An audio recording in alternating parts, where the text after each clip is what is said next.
গোপাল যদি একান্তই যেতে না চায়, তাহলে গোপাল এই কৃষ্ণনগরেই থাক।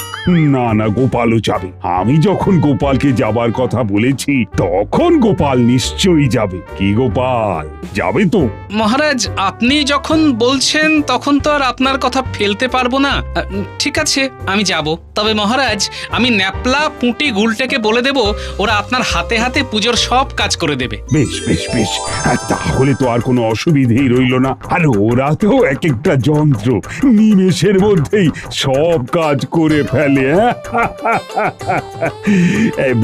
মন্ত্রী, বলছিলাম কি, তোমরা তাহলে রবিবার সকাল সকাল বেরিয়ে পড়ো, বুঝলে? ওখানে ভোজ সেরে আবার বেলাতে বেলাতে ফিরে আসবে। ঠিক আছে মহারাজ, আপনি যেমন বলবেন।